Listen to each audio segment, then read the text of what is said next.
사랑하는 성도 여러분, 이 저녁 이 수요예배 나오신 여러분을 환영하고 축복합니다. 우리 옆에 있는 성도들과 은혜 받기 딱 좋은 밤입니다. 이렇게 한번 인사해 볼까요? 은혜 받기 딱 좋은 밤입니다. 네, 은혜 많이 받으시기 바랍니다. 네, 오늘 우리 주신 하나님 말씀의 제목은 예수님은 누구신가입니다. 여러분, 제가 말씀을 준비하면서 굉장히 놀랐는데요. 무엇 때문에 놀랐는가? 혹시 아시는 분이 계신지 모르겠는데 오늘 본문의 내용이 새벽기도 본문과 성경책만 다르지 내용은 똑같습니다. 그래서 제가 지난주에 수요 본문을 정하고 토요일에 이제 새벽기도를 준비하려고 할 때 너무 깜짝 놀랐어요. 여러분은 안 놀라시네요. 저는 깜짝 놀랐거든요. 그래서 혹시 시간 되시면 오늘 새벽기도에도 한번 찾아서 들어보시면 감사하겠습니다. 누군가를 우리가 알고 싶을 때 우리는 어떻게 해야 합니까? 제가 학창 시절에 지금보다 이 밖으로는 조금 더 좋았습니다. 밖으로 보기에는 조금 더 좋았는데 그러다 어느 날 이제 한 학년 밑에 이제 여학생이 제가 가는 길목마다 숨어 있는 거예요. 이단 종교인가? 뭐 이런 생각을 하면서 제가 가는 데마다 나타났다가 사라져요. 근데 그런 친구가 한 명 있었습니다. 직접 와서 말도 하지 않고 뭐 이렇게 편지 같은 걸 이제 두고 뭐 이렇게 숨바꼭질을 하고 있었던 뭐 그런 시기가 있었는데요. 교회에서 중고등부 전도 축제를 했었습니다. 근데 저랑 약속을 했던 친구들이 같이 못 가게 되었어요. 그래서 누가 생각났을까요? 네, 그 후배가 생각이 났어요. 왜 생각난지 모르겠는데 그래서 누구를 통해서 이제 연락을 하고 이제 교회를 같이 갔습니다. 근데 그 친구 한 40분을 차를 타고 와서 이제 같이 교회를 갔는데 제가 잘못한 건 그냥 교회만 데리고 갔다가 그냥 집으로 보냈어요. 그 뒤로 흐지부지 아무 일 없었던 일들이 일어났는데요. 왜냐하면 그 친구를 알 시간도 없었고 알아갈 방법도 없었고 그냥 저냥 이렇게 시간이 흘렀던 것을 기억합니다. 누군가를 알기 위해서는 노력을 해야 됩니다. 그 시간을 들여야 되고 또한 열심을 내야 합니다. 그래서 저는 어렸을 때 정말 예수님을 만나고 싶었어요.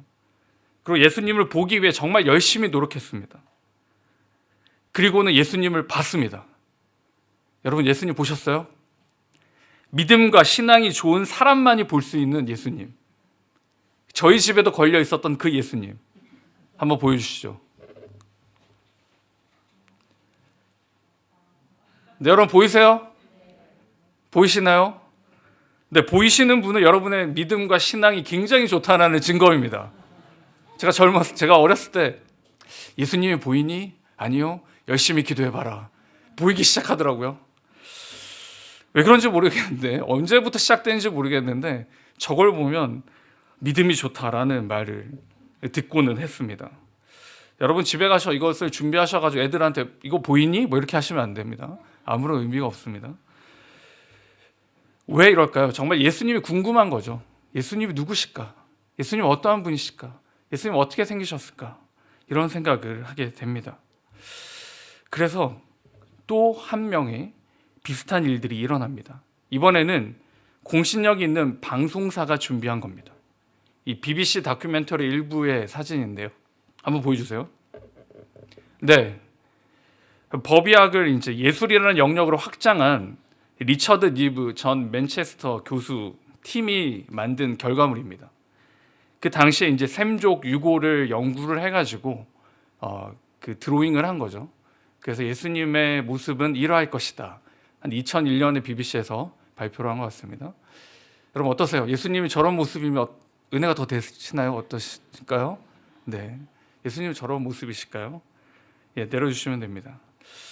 왜 이렇게 할까요? 예수님에 대해 알고 싶어서 그런 겁니다. 예수님 누구실까? 예수님 어떻게 생기셨을까? 근데 여러분 그게 왜 중요할까요? 예수님이 어떠한 분이신지를 가장 잘 설명하고 있는 곳이 어디입니까? 성경입니다. 성경에서 예수님에 대해서 이렇게 말씀하고 있습니다. 여러분이 알고 계시는 예수님은 누구십니까? 오늘 다시 겸손히 말씀 앞에 예수님은 누구신지 그 주님의 이름으로 붙들며 예수님이 누구신지를 확인하시고 또한 그 예수님을 알아가시는 복된 밤이 될 수 있기를 주님의 이름으로 축원드립니다. 첫째, 예수님은 어떠한 분이신가? 예수님은 하나님이십니다. 지금 큰 이슈가 되고 있는 다큐가 있습니다. 제목은 신이 버린 사람들입니다. 이 보신 분도 계실 것입니다. 자신들이 신 혹은 예수라고 하며 사람들이 현혹시키고 또한 사회를 파탄에 이르게 하는 사람들입니다. 제가 그런 모습들을 볼 때마다 궁금증들이 있습니다. 뭐냐면 바른 교회와 바른 신앙을 가진 많은 사람들은 교회에서는 줄어들고 있는데 어떻게 저런 이단과 말도 안 되는 저런 집단들에게는 사람들이 계속 모이는가? 그리고 청년을 섬기고 있는 상황에서 왜 청년들은 저곳에 저렇게 깊이 빠져들게 되는가? 라는 질문을 하게 됩니다. 그 질문을 던질 때마다 저에게 주어지는 답은 이거였습니다. 예수님을 모르기 때문입니다. 우리 청년들을 만나서 예수님이나 말씀이나 성경에 대해 말해보면 정말 잘 모르는 것 같아요. 모르기 때문에 현혹하는 것이죠. 모르기 때문에 넘어갑니다. 여러분, 예수님은 누구십니까? 이에 대해 당시 이스라엘 백성들의 생각이 마태복음 16장 13절에 기록합니다. 예수께서 빌립보 가이사랴 지방에 이르러 제자들에게 물어 이르시되 사람들이 인자를 누구라 하느냐라 하니까 14절에 보시면 더러는 세례 요한, 더러는 엘리야, 어떤 이는 예레미야, 나 선지자 중에 하나라라고 말씀합니다. 당시 예수님에 대한 이해는 선지자였습니다. 그리고 선지자 그 이상도 그 이하도 아니었습니다. 일반 사람과는 뭔가 다른 것 같은데 그렇다고 메시아라고는 할 수 없었습니다. 예수 그리스도에 대한 바른 이해와 답은 무엇입니까? 마태복음 16장 16절에 이렇게 기록합니다. 시몬 베드로가 대답하여 이르되 주는 그리스도시요 살아계신 하나님의 아들이시니이다 라고 말씀합니다. 정확한 설명입니다. 예수 그리스도는 하나님이십니다. 그리고 예수 그리스도는 살아계신 하나님의 아들이십니다. 오늘 본문도 동일하게 예수님은 살아계신 하나님이시다라고 말합니다. 제가 새벽 기도회 때 말씀드렸던 단어가 있는데요. 바로 표적이라는 단어입니다. 기억하시는지 모르겠는데요. 요한복음에서 예수님의 기적은 주로 표적이라고 기록합니다. 이 아르케본 세메이온이라는 단어를 쓰는데 이것은 단순히 신적인 능력을 나타내는 것이 아닙니다. 하나님의 영광을 드러내는 예수님의 상징적 사역을 표현할 때 이 표적이다라고 말합니다. 즉 표적은 예수님이 누구신지를 나타내는 것이고 궁극적으로는 사람들의 믿음과 영생을 위해 주어진 것이 바로 표적입니다. 그게 바로 요한복음 20장 30절에서 31절에 기록하고 있습니다. 예수께서 제자들 앞에서 이 책에 기록되지 아니한 다른 표적도 많이 행하셨으나 오직 이것을 기록함은 너희로 예수께서 하나님의 아들 그리스도이심을 믿게 하려 함이요 또 너희로 믿고 그 이름을 힘입어 생명을 얻게 하려 함이니라. 또한 주님께서 자신에 대해 선포하십니다. 16절에 보시면 이 성전을 내 아버지의 집이다 라고 말합니다. 내 아버지의 집을 장사하는 집으로 만들지 말라라고 말씀하십니다. 예수님은 하나님이시며 예수님은 하나님의 아들이십니다. 우리의 구원의 길은 오직 예수 그리스도 뿐이시며 다른 어떤 도전과 타협과 위협을 거부합니다. 사랑하는 성도 여러분, 우리를 사랑하시고 이 땅에 오셔서 십자가에 달리시고 부활하신 분은 그냥 선지자가 아닙니다. 그냥 4대 성인 중에 한 사람이 아니라는 겁니다. 그분은 살아계신 하나님이시고 살아계신 하나님의 아들이신다는 겁니다. 사랑하는 성도 여러분, 우리가 만난 예수님은 어떠한 분이십니까? 여러분이 만난 예수님은 어떠한 분이십니까? 그냥 성경에서 말하고 있는 그냥 예수님이십니까? 옛부터 들어왔던 그냥 그 예수, 그냥 예수 그리스도, 아무 의미 없는, 아무런 감흥 없는, 아무런 감정이 없는 그 이름입니까? 아니면 이 예수 그리스도로 말미암아 나의 삶이 변화되고 나의 모든 것들이 회복되어진 그 은혜의 이름입니까? 여러분에게 예수 그리스도는 누구십니까? 오늘 본문은 분명히 말씀하고 계십니다. 하나님이시며 하나님의 아들이시고 이 땅에 너희를 위해 오신 분이심을 분명히 말씀해 주고 있습니다. 우리는 이 예수 그리스도를 믿습니다. 바로께는 이 남은 한 주간 그리고 일평생 살아가실 때 여러분 예수 그리스도 그 영광의 이름을 붙들며 살아가시기 바랍니다. 다른 어떠한 이름보다도 귀하고 보배로운 이 예수 그리스도의 이름만을 붙들고 살아가시는 저 우리가 될 수 있기를 주님의 이름으로 축원드립니다. 두 번째는 예수님은 어떠한 분이신가? 예수님은 근본이십니다. 예수님은 오늘 본문에 보시면 이제 근본으로 나타나는데요. 빌립보서 2장 6절에 보시면 예수님을 이렇게 소개합니다. 그는 근본 하나님의 본체시나 하나님과 동등됨을 취할 것으로 여기지 아니하신다라고 말씀합니다. 여기서는 이제 근본이 하나님과 같다라는 뜻인데요. 더 나아가서는 교회의 근본이시고 교회의 시작이심을 말씀해 주고 있습니다. 오늘 본문에 보시면 유대인들의 근간이 흔들리는 사건이 일어납니다. 13절에 유대인의 유월절이다라는 표현을 시작하는데요. 이 두 가지 의미를 함축합니다. 요한복음 저자가 이방인 독자를 염려하여서 유월절을 설명하고 있는 것과 다른 한편으로는 요한복음은 부활 후 기독교적 관점에서 써내려져 갔다는 것을 알 수가 있습니다. 이 가운데 신명기 16장 16절에 보시면 너희 가운데 모든 남자는 1년에 3번 곧 무교절과 칠칠절과 초막절에 내 하나님 여호와께서 택하신 곳에서 여호와를 배웁되 빈손으로 여호와를 배웁지 말고라고 말씀합니다.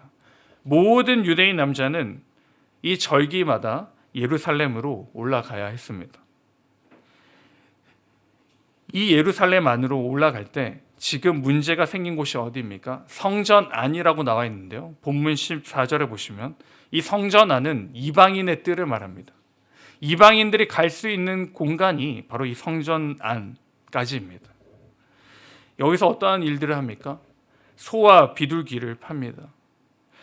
이것은 유월절을 지키기 위해 멀리서 오는 사람들을 위해서 그 편의를 생각해서 준비한 것입니다. 그리고 돈을 바꿔줍니다.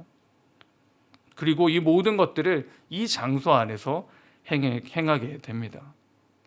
예수님이 이 모습을 보시고 어떻게 하십니까? 이 시장판 같은 모습을 보시고 불같이 할애되십니다. 여러분, 이스라엘 백성들에게 성전은 어떠한 의미일까요? 성전은 하나님이 그들 가운데 계신다라는 뜻입니다. 성전은 유대인들의 삶의 전부였고 삶의 목적이었습니다. 이렇게 중요하고 상징적인 성전을 그들은 어떻게 지금 대우하고 있습니까? 너무너무 가치 없이 만나고 있는 것입니다. 그래서 우리 주님이 뭐라고 말씀하십니까? 너희들이 이 성전을 헐면 19절 말씀에 내가 사흘 동안에 일으키리라 라고 말씀하십니다. 유대인들에겐 충격이죠. 성전이 전부였고 성전이 목적이었고 이 성전으로 말미암아 자신들이 살아갈 뜻과 의지를 확인했기에 그렇습니다. 그런데 잘 살펴보시면 이미 유대인들에게 있어서 성전은 그저 절기 중에 올라가야 할 의무였습니다. 꼭 가야 하는 곳인데 왜 가야 하는 곳인지를 알지 못합니다. 지금까지 우리의 선조들이 그러해 왔기에 나도 그렇게 해야 된다라고 생각하고 지켜 나가는 것입니다. 주님께서 이 말씀하신 이유는 무엇입니까? 이제는 성전이 아닌 예수님의 시간이 시작된다는 겁니다. 주님은 이런 그들의 신앙과 믿음에 성전을 허시고 성전이 친히 되어주신 것을 말씀해 주고 있습니다. 예수 그리스도가 성전이 되시는 것입니다. 그것을 이제는 교회입니다. 골로새서 1장 18절 말씀 우리 같이 읽겠습니다. 시작. 그는 몸인 교회의 머리시라. 그가 근본이시요 죽은 자들 가운데서 먼저 나신 이시니 이는 친히 만물의 으뜸이 되려 하심이요. 여기 보시면 교회의 머리를 누구로 설명하십니까? 우리 주 예수 그리스도라고 말씀하십니다. 제가 예전에 주일학교 사역을 할 때가 있었습니다. 사역을 할 때 이제 장기 결석을 하는 이제 친구가 한 명 있었는데요. 그 친구한테 이제 전화 신방을 했습니다. 누구야? 왜 교회에서 보기 힘드니? 라고 전화를 했었습니다. 많이 바쁘니? 이러니까 이 친구가 아니요, 바쁘지 않는데요. 그러는 거예요. 그래서 그럼 왜 교회를 안 나오는 거야? 라고 물어봤습니다. 이 친구의 답이 무엇이었을까요? 목사님, 전 이제 교회를 끊었어요. 라고 얘기했어요. 그래서 제가 교회를 끊었니? 교회가 학원이니 끊게? 뭐 이러면서 이제 설명을 하고 다시 이제 함께 교회를 왔던 기억이 있는데요. 이 무슨 말일까요? 이 교회를 잘 모르는 거죠. 내가 가기 싫으면 교회를 끊었다가 다시 등록했다가 학원처럼 그렇게 가면 된다라고 생각하는 건데, 교회를 잘 모르게 그렇습니다. 앞에서 말씀드렸던 것처럼 골로새서에는 근본이라는 단어가 등장합니다. 이제 아르케라는 단어를 사용하는데요, 이 말은 시작이다라는 뜻입니다. 우리 주님이 시작하셨습니다. 무엇을 시작하셨을까요? 주님의 몸된 교회를 시작하셨습니다. 주님의 몸된 교회를 시작하신 분이 예수 그리스도시라는 겁니다. 이 교회는 무엇을 하는 곳입니까? 다른 일을 하는 곳이 아닙니다. 성전이 했던 그 역할을 이 교회가 이제 하는 겁니다. 이곳에서 하나님을 만나고, 이것에서 하나님을 교제하고, 이것에서 하나님을 붙들며 살아가는 곳이 바로 교회입니다. 그런데 여러분, 우리는 주일에 어떻게 교회로 나오고 계십니까? 우리의 예배는 제대로 드려지고 있습니까? 예배에 집중하고 계십니까? 아니면 예배에 집중하기 힘드십니까? 매주일 교회로 오는 여러분의 발걸음은 어떻습니까? 기쁨과 감격이 있으십니까? 아니면 아무 감정 없이 안 가면 허전하니까, 혹은 내가 맡은 사역이 있으니까, 내가 맡은 봉사가 있으니까 그냥 그렇게 터덜터덜 걸어오고 계십니까? 물론 아무 감정 없이 오셔서 앉아 있기만 해도 감사합니다. 하지만 그 자리에 그대로 머문다면 우리는 교회와 예수님을 방금 전에 제가 신방했던 초등학교 아이 수준에서 머물고 있다는 것이죠. 학원과 같이 생각하는 겁니다. 끊을 수 있고 다시 등록할 수 있는. 예루살렘 성전에 올라갈 때 구약계에 있는 인물들은 이렇게 하지 않았습니다. 그냥 아무 의미 없이 올라가지 않았습니다. 그냥 터덜터덜 가지 않았습니다. 구약성경 시편 120편부터 이어지는 성전에 올라가며 찬양하는 시가 기록되어 있습니다. 원래 성전에 올라갈 때는 기쁨과 감사로 올라갑니다. 그리고 그 순례의 길이 어렵기 때문에 하나님께 간구하며 나갑니다. 그 길을 통하여서 하나님께 교제하며 하나님께 만나며 자신의 죄를 자복하는 그 시간들을 가지면서 예루살렘 성전으로 올라가는 겁니다. 그것이 바로 성전에 올라가는 그리스도인의 모습이고 하나님의 백성의 모습이 됩니다.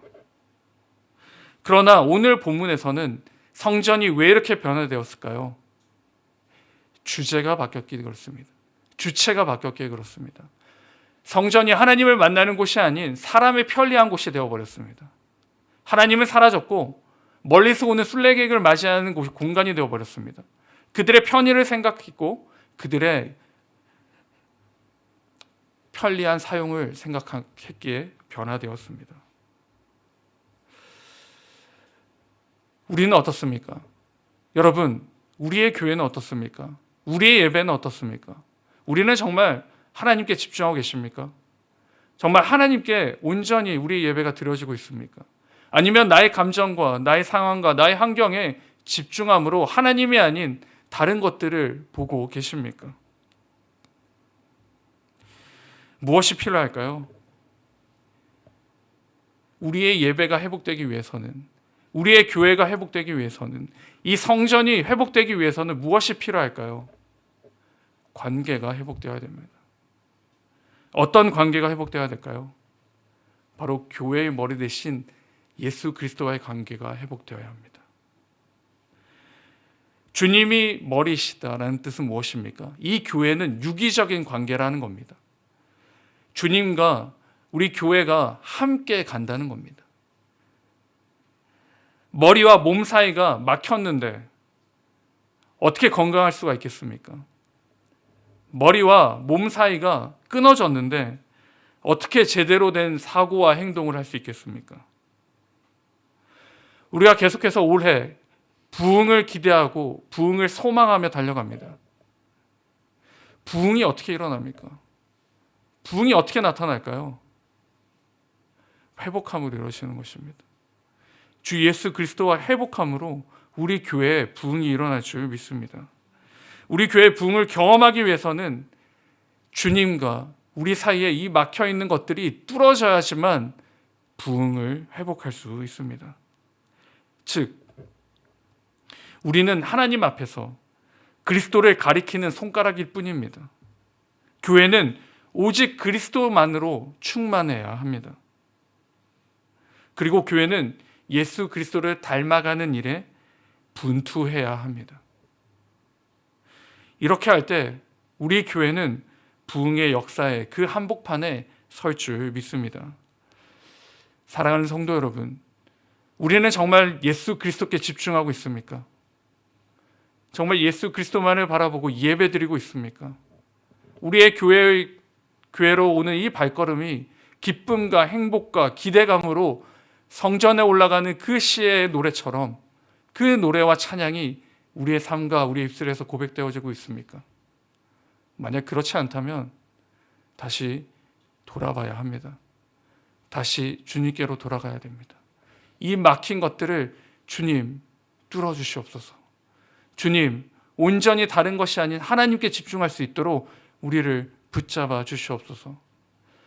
우리가 하나님께 집중할 때 우리 교회에 부흥이 일어날 것이고, 우리가 하나님께 집중할 때 우리의 예배는 살아날 줄 믿습니다. 사랑하는 성도 여러분, 다시 회복하시기 바랍니다. 주님과 회복하시고 그 주님과 함께 하시며 그 주님과 붙드심으로 꼭 우리 삶에, 또한 우리 공동체에, 우리 교회에 부어주실 그 부흥의 그 은혜를, 그 축복을 맛보는 저와 우리 모두가 될 수 있기를 주님의 이름으로 축원드립니다. 마지막으로, 예수님은 어떠한 분이신가? 예수님은 우리에게 선물입니다. 성도 여러분, 일평생 사시면서 받은 것 중에 가장 좋은 선물은 무엇이었을까요? 송구하지만 지금 제 나이가 애매한 것 같습니다. 이 선물 받는 걸 좋아하는데 선물을 받기에도 애매하고, 그래서 선물을 달라고 하기도 애매한, 굉장히 애매한 나이가 됐는데요. 제가 지금까지 받은 가장 큰 선물이 있습니다. 그 큰 선물은 무엇인지 잘 아시죠? 애들입니다. 자녀들입니다. 근데 이 선물이 얼마나 큰지 집에 들어가기 전에 심기일전을 하고 이제 집에 들어갑니다. 이제 딸아이가 둘인데, 딸인데도 불구하고 집에 들어가기 전에 긴장을 하고 이제 들어가게 되는데요. 정말 선물이 너무 커서 감당할 수 없는 시간들도 있습니다.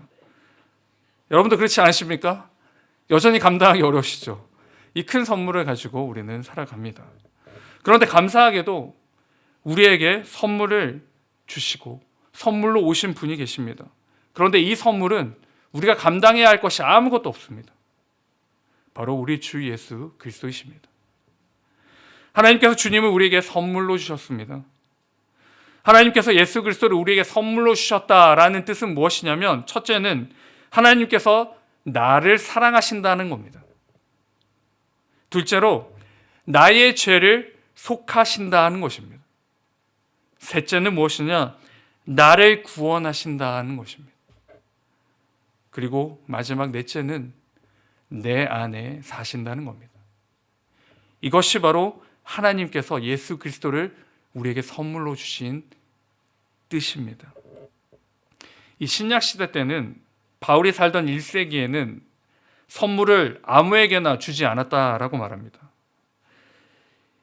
일단 주어지면 선물의 수여자와 수혜자가 사이에 관계가 형성됩니다. 그래서 그 관계에 대한 합당한 보답을 뒤따라야 한다라고 말했습니다. 이것은 이제 증여론이라는 책에서 그렇게 기록하고 있는데요. 고대의 선물은 자발적인 동시에 의무적인 것이었고, 사욕이 없는 것인 동시에 자기 이익을 추구하는 것이었다고 합니다. 대가 없는 것인 동시에 강제적인 것이었다라고 말합니다. 즉, 좋은 선물을 받을 만한 사람에게 선물을 하고, 받은 사람은 그 선물을 준 사람에게 보답을 해야 된다는 것입니다. 여러분, 자격 없는 우리에게 이 예수 그리스도를 보내주신 이 선물을 받은 저와 여러분은 어떻게 해야 될까요? 예를 들어서 여러분에게 누군가가 다이아몬드 반지를 이렇게 선물로 줬습니다. 그럼 어떻게 하시겠어요? 계속 이렇게 하지 이렇게 하지 않으시겠어요? 좋은 시계를 찼어요. 그럼 어떻게 하시겠습니까? 계속 이렇게 하시겠죠? 자랑할 수밖에 없습니다. 제가 가진 가장 큰 선물이 아이라고 그랬죠. 아이를 어떻게 하죠? 사진첩을 보면 누구 사진만 있을까요? 아이들 사진만 있습니다. 왜요? 가장 큰 선물이고 가장 큰 선물을 자랑하고 싶기 때문에 그렇습니다. 우리에게 주신 큰 선물, 바로 주 예수 그리스도이십니다. 이 선물을 받은 저와 여러분은 어떻게 해야 될까요? 자랑해야 되는 거죠. 꽁꽁 싸매고 있는 게 아니라 이 좋은 선물을 자랑하고 소개해야 하는 것입니다. 세상에서 비교할 수 없는 엄청난 선물, 그 선물을 받았기에 우리는 자랑하고 소개해야 하는 것입니다. 고린도전서 9장 16절 17절에 보시면 이렇게 기록합니다. 같이 읽겠습니다. 내가 복음을 전할지라도 자랑할 것이 없음은 내가 부득불할 일임이라. 만일 복음을 전하지 아니하면 내게 화가 있을 것이로다. 내가 내 자의로 이것을 행하면 상을 얻으려니와 내가 자의로 아니한다 할지라도 나는 사명을 받았노라. 아멘. 여기 보시면 복음을 전한다라고 나옵니다. 복음을 전함에 있어서 자랑할 게 없는 겁니다. 즉 무엇을 자랑한다는 것입니까? 복음을 전하는 것, 복음만을 자랑하는 것입니다. 사랑하는 성도 여러분, 여러분에게 가장 큰 선물, 그게 무엇일까요? 우리의 결핍이 해결되었고 우리의 문제가 해결된 그 해결을 해주신 예수 그리스도가 우리에게는 가장 큰 선물이십니다. 이 선물을 어떻게 합니까? 자랑하고 소개해야 하는 것입니다. 우리가 자랑할 건 복음밖에 없고 우리가 소개할 건 예수 그리스도밖에 없음을 분명히 말씀해주고 있습니다. 예수님의 생각이 내 생각이 되고 예수님의 말이 내 말이 되어야 하고 예수님의 행동이 내 삶의 행동이 되어야 합니다.